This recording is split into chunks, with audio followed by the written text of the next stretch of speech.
चारधाम यात्रा को लेकर मुख्यमंत्री धामी ने निर्देश दिए। यात्रा की तैयारी का रोड मैप बनाने के आदेश दिए। उन्होंने अधिकारियों को व्यवस्था दुरुस्त करने के भी निर्देश दिए।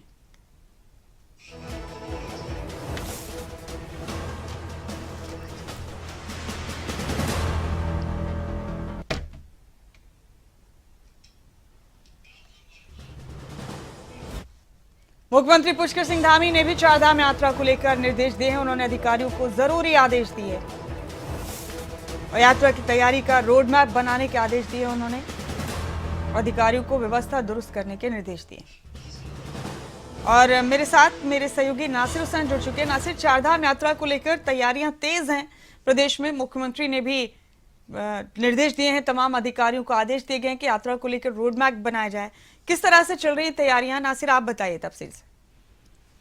देखिए, राज्य में चारधाम यात्रा शुरू होनी है, इसको लेकर के तैयारियां जोरों पर हैं, क्योंकि आखिरी दौर चल रहा है और जल्द ही जब चारधाम यात्रा शुरू होगी तो उसके बाद अधिकारियों को मौका नहीं मिलता है, क्योंकि यात्री आना शुरू हो जाते हैं तो जो व्यवस्थाएं वो पहले ही दुरुस्त करनी होती है। और उसी को लेकर के मुख्यमंत्री पुष्कर सिंह धामी भी कोई कोर कसर नहीं छोड़ना चाहते। यही वजह है कि लगातार बैठकें कर रहे हैं, अधिकारियों से बातचीत कर रहे हैं और अब अधिकारियों को निर्देश दिए हैं कि जो अपना पूर्व का अनुभव है, जैसे पूर्व में यात्रा होती रही है, उसी आधार पर उस अनुभव को का इस्तेमाल करते हुए आगामी चारधाम यात्रा को लेकर के तैयारियां की जानी चाहिए।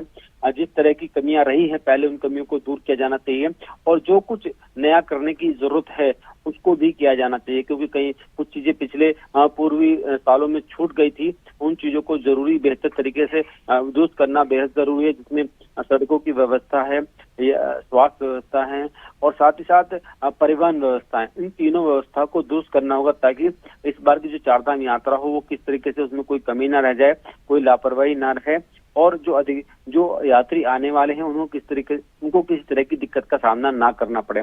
इसको लेकर के मुख्यमंत्री पुष्कर सिंह धामी ने बैठकें भी की हैं और अब जरूरी निर्देश भी तमाम अधिकारियों को दिए हैं कि व्यवस्थाओं को जल्द से जल्द समय रहते दुरुस्त कर लें। जी नासिर, आपसे गुजारिश है कि आप बने रहे हमारे साथ। अगली हम खबर पर भी रुक करेंगे। नासिर, आपका प्रदेश में प्रशासनिक और सियासी हलचल के आसार हैं। 23 मार्च को सरकार 3 साल का कार्यकाल पूरा कर रही है। जनता के सामने 3 साल का ब्यौरा पेश करेगी सरकार। 3 साल होने पर अब सभी तरह की हलचल तेज होने के आसार हैं। जी नासिर, 3 साल का कार्यकाल हो जाएगा पुष्कर सिंह धामी सरकार का और इस दौरान जनता के सामने अपना 3 साल का लेखा जोखा भी पेश करेगी सरकार। इस बीच चर्चा है कि प्रदेश में प्रशासनिक और राजनीतिक हलचल तेज हो सकती है। कैसे समझेंगे इस खबर को नासिर? देखिए, बिल्कुल सरकार बेहतर तरीके से कामकाज कर रही है।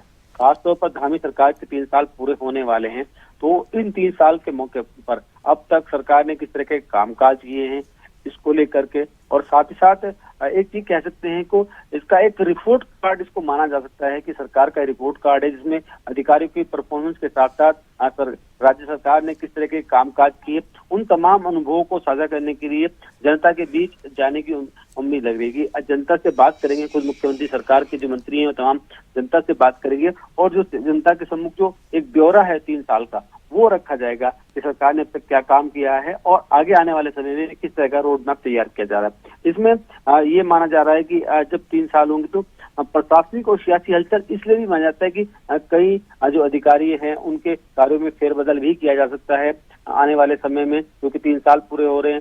जिन्होंने अच्छे काम किए उनको सम्मान भी दिया जा सकता है और जिन्होंने अच्छे काम नहीं किए हैं उनको उनकी जगहों से हटाकर दूसरी जगहों पर भी भेजा जा सकता है। इसके अलावा जो सियासी हलचल की बात कही जा रही है, सियासी हलचल ये भी है कि क्योंकि मंत्रियों के कामकाज कैसा रहा पिछले 3 सालों में उसको लेकर के भी कहीं ना कहीं एक समीक्षा लगातार मुख्यमंत्री पुष्कर सिंह धामी कर रहे हैं और आने वाले समय में उनके परफॉर्मेंस के आधार पर उनको कामकाज दिया जा सकता है। तो ये ऐसे सियासी हलचल का भी लग रहा है। 23 मार्च को 3 साल का कार्यकाल पूरा हो रहा है सरकार का, उसमें सरकार की क्या उपलब्धियां रही हैं, क्या कुछ रहा है, ये देखने को मिला है। बहुत शुक्रिया नासिर आपका इस अहम जानकारी के लिए।